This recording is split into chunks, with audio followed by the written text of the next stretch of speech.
My name is Rye Hemlock. I've been working at your bank since I was 17 years old. I'm now 24. Why do I still work here? For my people that has worked in a bank or is in the US and knows the top banks, you can kind of tell based on the color scheme, the box, red box, kind of which bank he's, I guess, doing a spoof on. But I mean, it could be said probably for all the major banks too. But all right, let's keep going. I don't know. I ask myself that every day. Is this your first day working here? Like, ma'am, do you even know how to do your job? I do apologize. I just started working here last week and I'm still in training. I use that excuse several times a day. It works every time. I use that excuse several times a day. Um, I mean, I've used it too when I used to work at a call center, but also when I first started working at a bank, but it was the truth.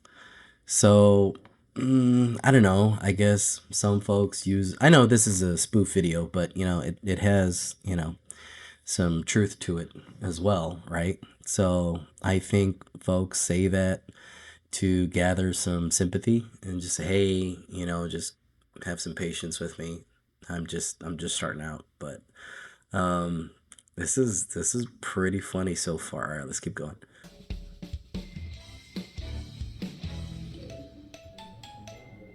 So, did you guys find out what your pay raises were for this quarter? Yeah, they gave me a $5 pay raise. Same. My pay raise was $5 too. What was yours? Mine was also $5. My pay raise was actually $1.28. $1.28. I don't know.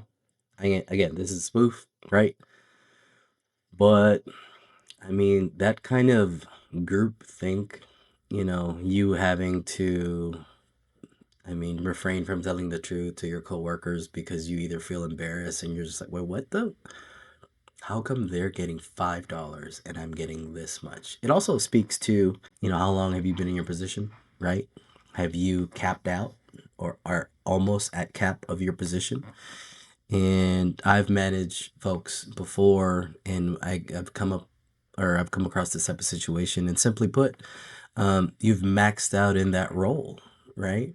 Either your tenure and just the skill level and experience for that specific role at that point in time in your position, you've just maxed out. So the next logical move is you have to advance to another role with a higher pay range or scale.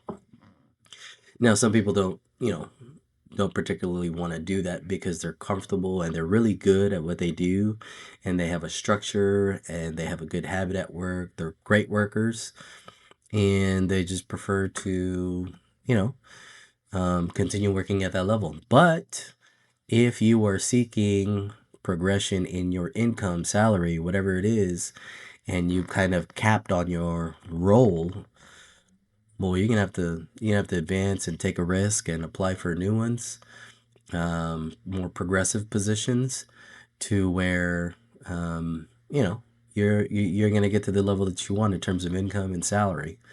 But for this, I mean, there's levels to workers. So you'll have your top performer, usually top 5%, and you have your lower performing workers, usually the same between 5 and 10%. And you'll have the majority of, I would say 89% of your folks kind of in that mediocre range. So this is just, it's funny how he's doing this. All right, let's keep going. You think that after working here for 7 years that I get a higher pay raise? They have 7 years. Again, like kind of was talking about earlier. Okay, well, is the position that you're in, is it capped and is it range based on your skill level, experience? They might have got $5, but they might have just started a year ago or 2 years ago. So they have a ways to catch up to you because you've been there for 7 days or 7 years. So that could be an aspect that sometimes folks don't really consider or think about because, again, it's just me, me, me, me. Like, why? How come I only got $1.20 and they got $5? Well, there's a lot more variability and a lot more to think about other than just the hard flat dollar amount. I've been working here for 3.5 months, and one of them just got a promotion. Like, what the? Hey team, thank you so much for all of your hard work during our previous quarter here at our branch. Everyone has been working really hard. Your hard work has not gone unnoticed. So let's get back out there, guys, and make those customer connections. This could have just been an. He's good. He's and you can tell he's actually worked at these type of jobs. Some of the mannerisms and just the timing, you can kind of tell that he's done this. Oh, we're clapping. Typically, I have nice customers that call in here. Then there are times when I have to handle demon spawns that call in from hell. Like, look, I just work here. I try my best to de-escalate the situation, though. I understand that you're frustrated, sir, with the fact that your bank account was closed. Unfortunately, at this time, I am unable to reopen your account. You know what? You people suck. I'm never banking with y'all ever again. Joke's on you, sweet cheeks, because like I said, you're not allowed to bank with us anymore, so up yours. Just from my experience, you cannot talk like that. I don't care how bad the customer is treating you, communicating with you over the phone. You are still held at a certain standard. And, believe it or not, we have training that actually prepares you for these types of scenarios during these type of interactions with these type of customers. But we're all human. At the end of the day, sometimes it just reaches to that level for him. So far, what we've noticed, or what information he's given us, he just found out everybody got $5 raise except for him. He's been doing this for 7 years, and now he has this customer. So his day is just jam packed of just he's got a lot going on. Hello, thank you for calling your bank. This is Ryan. How can I help? You see what happened? It's right after, as soon as the next call, it's just like a switch. Like, oh, I'm back on stage. All right, brand new customer. I gotta do what I do. I gotta put the face on. You today. Sometimes the best part of my job is knowing that I get to go home at the end of the day. But I also enjoy coming into work in the morning because I get to see some of my favorite coworkers. We're like a family here. I've heard that so many times, especially at work. I mean, I get it. For most of us, we spend a lot more time, it is the truth, working than we do sometimes with our own family.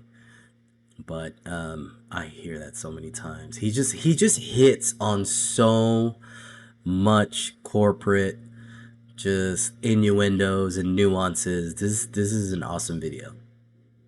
Good morning, Rye. How are you doing today? Go f yourself, Susan. It is way too early in the morning for all of that. So welcome to your bank. My name is Rye Hemlock, and I'm very proud to serve you. Could you believe that?